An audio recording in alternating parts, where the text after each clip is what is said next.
नमस्कार।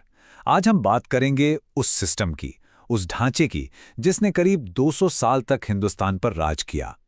ब्रिटिश औपनिवेशिक प्रशासन। चलिए समझते हैं कि ये क्या था और कैसे काम करता था। तो सबसे पहला और सबसे बड़ा सवाल यही उठता है कि आखिर कैसे कैसे एक ट्रेडिंग कंपनी जो यहां सिर्फ व्यापार करने आई थी, उसने इतना बड़ा और मजबूत सिस्टम खड़ा कर दिया कि पूरे के पूरे सब कॉन्टिनेंट पर हुकूमत कर ली। ये कहानी सिर्फ कब्जे की नहीं, बल्कि कंट्रोल के एक सोचे समझे ब्लूप्रिंट की है। तो सबसे पहले चलिए इसी शब्द को पकड़ते हैं, औपनिवेशिक प्रशासन। जब हम ये कहते हैं तो इसका असल में मतलब क्या होता है? देखिए, सीधे सीधे समझे तो ये वो पूरा गवर्नेंस का सिस्टम था जिसे अंग्रेजों ने बनाया था। क्यों? ताकि भारत पर उनकी पकड़ एकदम मजबूत हो जाए, उनका राज फैलता जाए और सब कुछ उनके कंट्रोल में रहे। ये सिर्फ कोई सरकार नहीं थी, बल्कि कह सकते हैं कि ये वो बुनियाद थी जिस पर पूरे ब्रिटिश राज की इमारत खड़ी हुई। अच्छा, तो इस पूरे एडमिनिस्ट्रेशन के पीछे मकसद क्या था?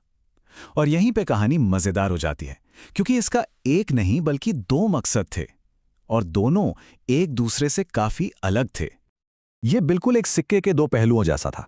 एक तरफ दुनिया को दिखाने के लिए एक पब्लिक गोल था। वो क्या था? कि हम कानून का राज लाएंगे, लॉ एंड ऑर्डर बनाएंगे। इसके लिए उन्होंने हिंदू और मुस्लिम पर्सनल लॉ को स्टैंडर्डाइज करने की कोशिश भी की। लेकिन सिक्के का दूसरा पहलू बिल्कुल अलग था। असली मकसद तो था इकोनॉमिक, मतलब भारत की पूरी अर्थव्यवस्था को ब्रिटेन के कारखानों के लिए बस एक कच्चे माल का सप्लायर बनाकर रख देना।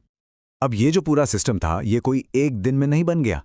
नहीं, ये धीरे धीरे वक्त के साथ बदला और विकसित हुआ। इसे बेहतर समझने के लिए हम इसे तीन मेन फेजेस या चरणों में बांट सकते हैं। तो ये हैं वो तीन फेजेस। देखिए कैसे कंट्रोल का तरीका वक्त के साथ बदलता गया। शुरुआत हुई एक व्यापारिक लालच से, जो फिर ब्रिटेन की औद्योगिक जरूरत बन गई, और आखिर में भारत को एक ग्लोबल फाइनेंशियल सिस्टम का हिस्सा बना दिया गया। हर फेज में न सिर्फ शासन का तरीका बदला, बल्कि भारत को देखने का नजरिया भी पूरी तरह बदल गया। तो चलिए एक एक करके इन फेजेस को जरा और करीब से देखते हैं। तो पहला फेज था कमर्शियल, यानी व्यापार का दौर। ये चला 1757 से 1813 तक। इस दौर में उनका सिर्फ एक ही फोकस था, ट्रेड पर मोनोपोली। मतलब सारा व्यापार हमारे हाथ में हो, यहां से जितना हो सके धन लूटना, और जो भी रास्ते में आए, जो भी उनके राइवल थे, चाहे वो भारतीय राजा हों या दूसरी यूरोपियन कंपनियां, उन्हें रास्ते से हटा देना। फिर आता है दूसरा फेज, इंडस्ट्रियल फेज, 1813 से 1857। अब देखिए, इस दौरान ब्रिटेन में इंडस्ट्रियल रेवोल्यूशन यानी औद्योगिक क्रांति जोरों पर थी। तो अब भारत का रोल बदल गया। अब वो सिर्फ लूट का अड्डा नहीं रहा, बल्कि अब भारत बन गया ब्रिटिश फैक्ट्रियों के लिए कच्चे माल का सप्लायर, और उन्हीं फैक्ट्रियों में बने तैयार माल के लिए एक बहुत बड़ा बाजार। और इसमें ईस्ट इंडिया कंपनी का रोल सबसे अहम था। और फिर आया आखिरी और तीसरा फेज, फाइनेंशियल फेज। यह शुरू हुआ 1858 से और चला 1947 तक। याद रखिए, 1857 की क्रांति के बाद सत्ता सीधे ईस्ट इंडिया कंपनी के हाथ से निकलकर ब्रिटिश क्राउन के पास चली गई। इसी को हम दर्राज कहते हैं। इस दौर में फोकस बदल गया। अब जोर था फॉरेन इन्वेस्टमेंट पर, और भारत को पूरी तरह से ब्रिटिश फाइनेंशियल सिस्टम के साथ जोड़ दिया गया। तो हमने ये तो देख लिया कि ये सिस्टम कैसे बना, कैसे बदला, पर सवाल ये है कि ये काम कैसे करता था, जमीन पर इसका स्ट्रक्चर कैसा था। चलिए अब जरा इसके ढांचे को समझते हैं कि इतने बड़े देश को कंट्रोल करने के लिए उन्होंने इसे बांटा कैसे था। तो इतने बड़े देश को संभालने के लिए उन्होंने इसे कैसे बांटा? शुरू में उन्होंने पूरे इलाके को तीन मेन एडमिनिस्ट्रेटिव यूनिट्स में ऑर्गेनाइज किया। और ये तीन यूनिट्स थीं, तीन प्रेसिडेंसीज।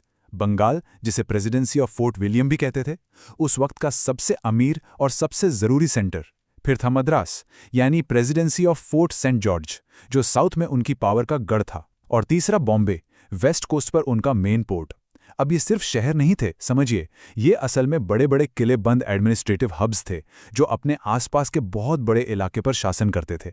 और हर एक का हेड होता था एक गवर्नर। लेकिन बात सिर्फ इन तीन प्रेसिडेंसीज तक ही सीमित नहीं थी।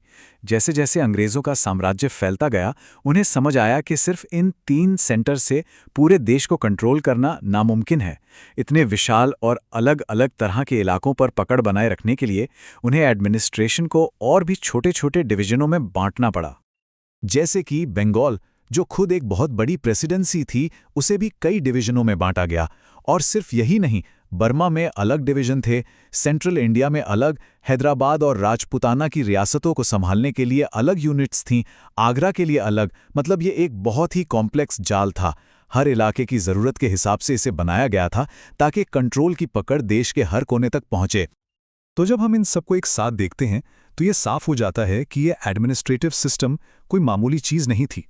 इसकी जड़ें बहुत गहरी थीं और इसने एक ऐसी विरासत छोड़ी है जो 200 साल लंबी है।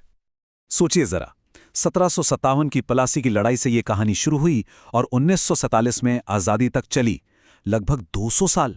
इस एक प्रशासनिक ढांचे ने पूरे सबकॉन्टिनेंट को अपनी मर्जी से गढ़ा, उसे एक नया रूप दिया। ये सिर्फ एक गवर्नेंस का तरीका नहीं था, ये एक ऐसी लेगेसी है, एक ऐसी विरासत है जिसका असर आज भी हमारे समाज में, हमारे राजनीति में, यहाँ तक कि हमारे सोचने के तरीके में भी महसूस होता है। और यहीं आकर हम आज के सबसे अहम सवाल पर रुकते हैं कि वो ढांचा जो 200 साल पहले किसी और मकसद से एक औपनिवेशिक शासन के लिए बनाया गया था, उसकी गूंज आज भी हमारे सिस्टम में, हमारे समाज में कैसे और कहां-कहां सुनाई देती है। ये एक ऐसा सवाल है जिस पर सोचना हम सबके लिए बहुत ज़रूरी है।